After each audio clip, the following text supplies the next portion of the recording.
Okay, at night, really all you can see is the cat tower in our bedroom. And you can't see the dogs in the dark. But here's a sample.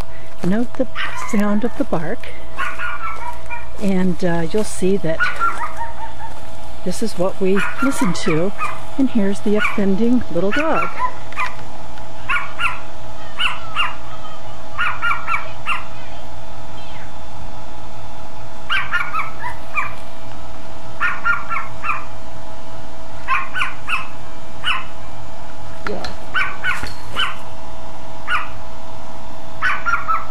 There we go.